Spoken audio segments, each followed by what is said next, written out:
Burt Reynolds was one of the biggest movie stars of his time. In the 1970s, he was everywhere. The mustache, the grin, the effortless swagger. Audiences loved him. He wasn't just another actor. He was a true Hollywood icon. Whether he was driving fast cars in Smokey and the Bandit or toughing it out in Deliverance, Burt had a charm that made him unforgettable.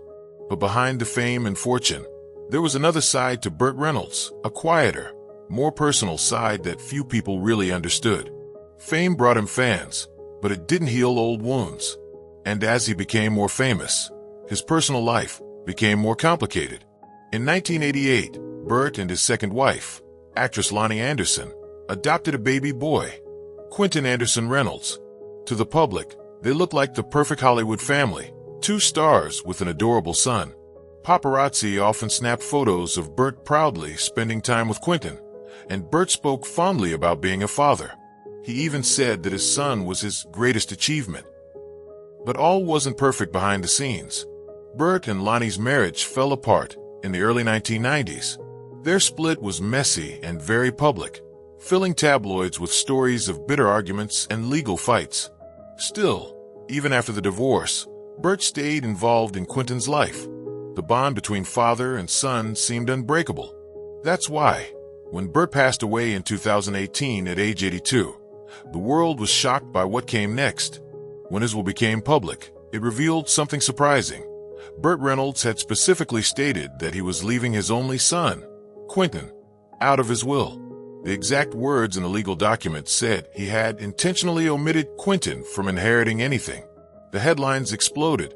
Fans and tabloids alike rushed to ask the same question. Why would Burt cut out the son he loved so much? Did they have a falling out? Had their relationship secretly turned sour? It didn't make sense. Here was a man who, for years, called his son his proudest accomplishment, and now it appeared he had rejected him completely. To outsiders, it looked like a cruel betrayal. But as the story unfolded, the truth turned out to be very different, and far more thoughtful than anyone expected. In fact, Burt Reynolds wasn't rejecting Quinton at all. He was protecting him, in a way that only a loving father would understand. The reason he left his son out of the will had nothing to do with anger or disappointment. Instead, it was part of a carefully made plan to give Quinton something even more valuable than money: privacy, peace, and security. This was the beginning of the untold story behind Burt Reynolds' final years, a story that reveals not just a Hollywood legend, but a father who made one last bold decision for the son he loved. Burt Reynolds wasn't just famous, he defined an era of Hollywood. When he appeared in Deliverance in 1972, audiences couldn't look away. His rugged looks, easy smile, and fearless attitude made him the perfect action hero. But he was more than just a good-looking leading man. Burt had a way of making audiences feel like he was both larger than life and approachable at the same time. After Deliverance, Burt's career soared. Smokey and the Bandit, The Longest Yard, and The Cannonball Run turned him into the king of the box office. For years, his films brought him more money than anyone else's. He was everywhere, in theaters, on TV talk shows, and in magazines. He had that rare combination of charm and toughness that made him beloved by both men and women. And Burt didn't just act. He often did his own stunts, something that amazed fans and worried his directors. In Deliverance, he insisted on going over a real waterfall, which resulted in a painful injury. That fearless attitude was part of his legend. But while Burt was enjoying incredible success on screen, his personal life was much more complicated. He had a series of high-profile relationships that kept him in the tabloids as much as his movies did. He was briefly married to actress Judy Carn, and later dated singer Dinah Shore, who was nearly 20 years older than him. Their relationship shocked Hollywood, but lasted several years. Later, he dated actress Sally Field, a woman he would later call the love of my life. Their romance was intense, but couldn't survive the pressures of fame. Even late in life, Burt admitted that losing Sally was one of his greatest regrets. Eventually, Burt married actress Lonnie Anderson. Their relationship seemed glamorous at first, but it soon fell apart in a very public and bitter divorce. Accusations flew back and forth, and their legal battle played out in the press for years. Despite his messy love life, there was one relationship that seemed different: his relationship with Quinton, the son he adopted with Lonnie Anderson. Burt spoke often about how much he loved being a father and how proud he was of Quinton. Even after his divorce from Lonnie, he stayed deeply involved in his son's life. So when people learned that Burt had left Quinton out of his will, many assumed their relationship had ended badly. But the truth was far more complex and far more caring. What looked like rejection was really a carefully crafted plan that few people understood at the time. Burt knew what fame could do to families. He understood how public attention could turn private grief into a spectacle. That's why he made a choice that seemed harsh, but was actually thoughtful. He structured his estate to protect Quinton from exactly that kind of attention. It was the action of a man who had lived through Hollywood's glare and wanted something better for his son.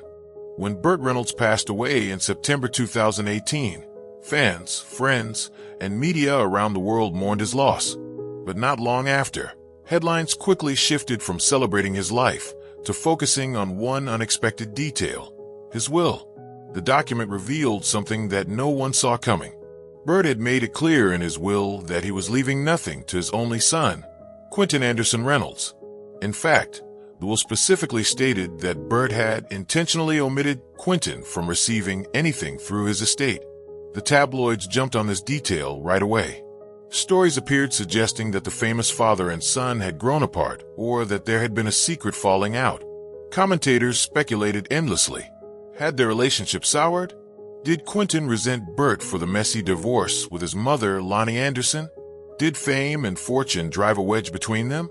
At first glance, it was hard not to wonder if the rumors were true. After all, Burt had always spoken so fondly of Quinton. He called him his greatest achievement and was often photographed spending time with him. How could a father who said such things simply cut his son out of his will? The truth, as it turned out, was not what the tabloids claimed. The simple fact that Quinton's name was missing from the will did not mean Burt had abandoned or disowned him. In reality, it meant the exact opposite. Burt Reynolds was an experienced Hollywood star who understood how public the probate process could be. Probate is the legal process that happens when someone dies, and their will is reviewed by a court. It can take months or even years. And because court records are public, anyone, including the press, can see what is in a will, who gets what, and who might try to challenge it. Burt had lived through public scandals before. He knew how painful and messy things could get when private family matters became front-page news. He didn't want that for Quinton. So what looked like a snub was actually part of a very smart legal strategy. Burt wasn't leaving Quinton with nothing. He had already set up a trust to care for him. A trust is different from a will. It's a private document that doesn't go through probate. No court filings. No public records. No headlines revealing every detail. In fact, Burt had set up this trust years before he died, back in 2011. That means his decision wasn't made in anger or at the last minute. He had carefully thought this through, planning ahead to make sure that Quinton's inheritance would be handled privately and securely. This arrangement allowed Burt to protect Quinton not just from probate delays and court fees, but from public gossip and lawsuits that can follow when a celebrity's estate goes through probate. Far from rejecting his son, Burt was protecting him, even after his death. Many people assumed that Burt Reynolds' decision to leave Quinton out of his will was sudden or emotional, maybe even driven by conflict. But the truth was very different. In fact, Burt had put this plan in place long before his death. In 2011, 7 years before he passed away, Burt worked with his legal team to carefully organize his affairs. At the heart of that plan was a living trust. A trust is a legal tool that allows someone to transfer ownership of their assets, like property, money, or personal belongings, to another person or group, without having to go through probate court when they die. Trusts are common among the wealthy, especially celebrities. That's because they offer something incredibly valuable: privacy. A will becomes a matter of public record when it goes through probate, meaning anyone can look at it: family members, reporters, even complete strangers. In contrast, a trust stays private. No one outside of those directly involved knows what is in it. Burt clearly understood this. He knew that when he died, there would be intense interest in his estate. By putting his assets into a trust, he kept Quinton's inheritance out of the public eye. No court battles, No gossip columns detailing what Quinton received or questioning who got what. It was a quiet but smart move. The act of a man who had spent his life in the public spotlight but wanted something different for his son. Another important detail about Burt's trust was timing. Since it was created years before his death, it showed that this wasn't a decision made in haste. Burt had plenty of time to think it through, consult with advisors, and make adjustments if he wanted. He chose not to. That suggests he was confident that this was the best way to care for Quinton and manage his estate. The arrangement also served another purpose, protecting Quinton from unnecessary stress during a time of grief. If Burt's estate had to go through probate, Quinton would have been dragged into a slow and often frustrating legal process. Instead, the trust allowed everything to be handled efficiently behind closed doors. But Burt didn't stop at just creating the trust. He also made careful choices about who would manage it. Rather than naming Quinton as the executor of his estate or as the trustee responsible for distributing assets, Burt gave that responsibility to someone else, his niece, Nancy Lee Brown Hess. At first, this decision surprised some people. If Quinton was the main beneficiary, why not let him manage it? But Burt's reasoning made sense. He wanted Quinton to be free to mourn his father's death without being weighed down by paperwork, legal meetings, or financial decisions. Nancy would take care of all that, ensuring that everything went smoothly. Burt thought of everything, a final act of care from a father who understood that protecting your child sometimes means making decisions they might not understand right away. Burt Reynolds' decision to name his niece, Nancy Lee Brown Hess, as the executor of his estate caught many people off guard. If Quinton was the main beneficiary, why wasn't he trusted with managing things himself? In reality, this was a wise and caring decision, one that reflected Burt's understanding of how difficult it can be to handle legal and financial duties during a time of grief. Being an executor or trustee is not a simple job. It requires dealing with lawyers, accountants, paperwork, and sometimes even lawsuits. It can be stressful and time-consuming. Burt didn't want Quinton, who was already going to be mourning the loss of his father, to have to face that kind of pressure. By giving Nancy this role, Burt made sure that Quinton could grieve in peace. He could focus on remembering his father and healing emotionally, without being dragged into the technical details of settling an estate. Nancy would handle all of that behind the scenes, paying off any debts, managing assets, and making sure that Burt's wishes were followed exactly as planned. This arrangement also reduced the risk of conflict. In some families, when a beneficiary is also the executor, others might accuse them of acting unfairly or prioritizing their own interests. By having Nancy, a neutral third party, oversee everything, Burt minimized the chances of legal disputes or family arguments. Burt's attention to detail didn't stop there. He even named backup trustees in case Nancy couldn't serve for any reason. He planned for every possible outcome, making sure that his estate would be handled smoothly no matter what happened. Some outsiders looked at these choices and saw signs of distance between Burt and his son. But those closest to Burt knew the truth. This was not a decision made out of distrust or bitterness. It was made out of love and a desire to protect. In fact, after Burt's passing, the people who knew him best quickly spoke out to correct the public's assumptions. Lonnie Anderson, Burt's ex-wife and Quinton's mother, released a warm and gracious statement. She expressed gratitude for the support they had received and spoke fondly of Burt as a father and as a person. There was no sign of hostility or a rift between Burt and Quinton. On the contrary, Lonnie's statement reflected a shared respect for Burt's memory and for his role in their lives. Nancy Lee Brown Hess also spoke publicly, describing Burt as a generous, passionate, and sensitive man. A person who was tough when he needed to be, but who cared deeply about those close to him. And Quinton, true to the private nature Burt had protected for him, he stayed quiet. No interviews, no public comments. He let the gossip fade, remaining far from the spotlight. In the end, this was exactly what Burt wanted, for his son to live in peace, shielded from Hollywood's glare, even after his passing. While the tabloids were busy spinning stories about Burt Reynolds' will, Quinton Anderson Reynolds stayed silent. He didn't speak to the media. He didn't make public statements. And he didn't respond to rumors. This silence wasn't surprising. It reflected the quiet, private life he had always led. Unlike his famous parents, Quinton never sought the spotlight. Even though he grew up surrounded by Hollywood glitz, he chose a very different path. Instead of acting in front of the camera, he built a steady career working behind the scenes in film and television. Quinton became a respected professional in the camera and electrical departments, working on a variety of major productions, but keeping his name out of celebrity gossip columns. This decision to stay out of the public eye seemed to mirror his father's careful planning. Burt understood the pressures that fame could bring and wanted to spare Quinton from that burden. Even when Quinton's name appeared in headlines after Burt's death, he didn't respond or try to explain. He quietly continued working in his field, letting the world speculate while he stayed focused on his own life. Those who worked with Quinton described him as professional, kind, and humble, someone who didn't trade on his family name but earned respect through hard work. That humility may have been part of why Burt trusted him enough to ensure he would be taken care of, but didn't put the pressure of managing the estate directly on his shoulders. Meanwhile, those closest to Burt knew that there was no feud between father and son. They had remained close throughout Burt's life. Even after Burt and Lonnie Anderson's painful divorce, Burt made sure he stayed present as a father.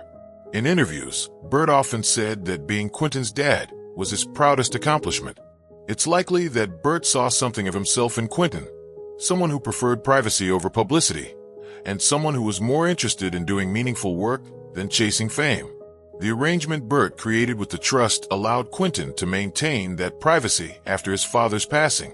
There were no court hearings that would drag Quinton into the spotlight. No disputes over money that would become tabloid gossip.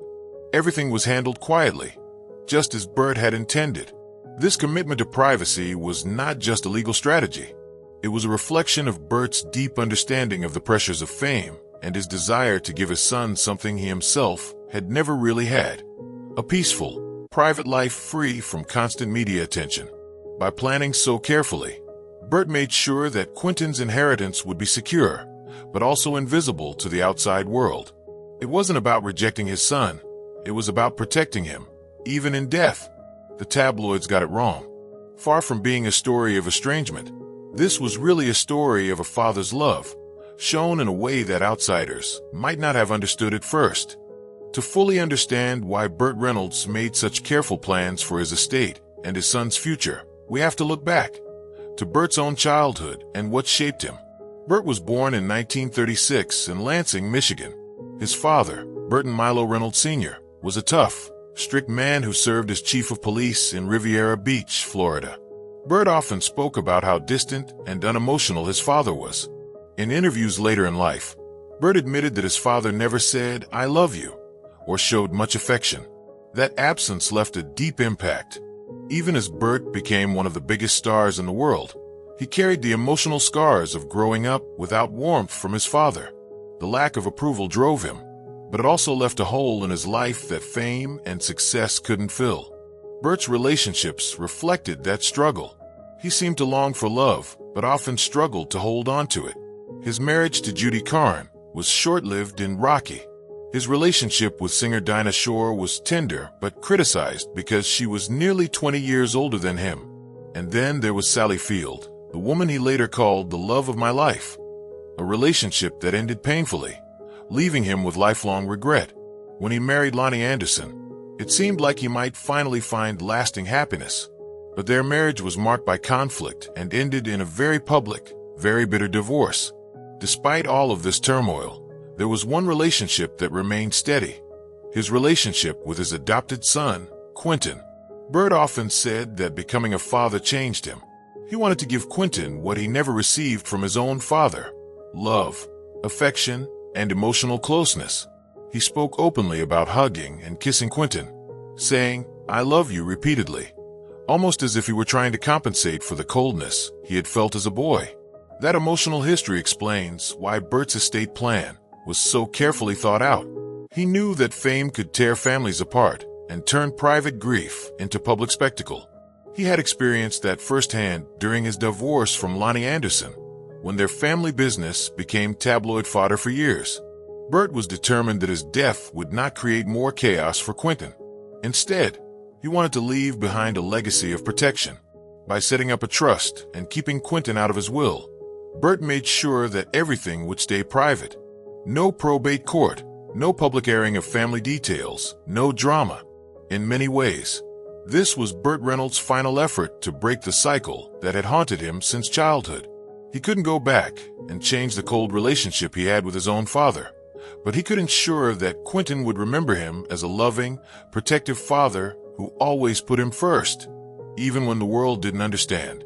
Burt Reynolds' story is more than a tale of fame, fortune, and stardom. It's also a deeply personal story of love, regret, and redemption, especially when it came to his relationship with his son, Quinton.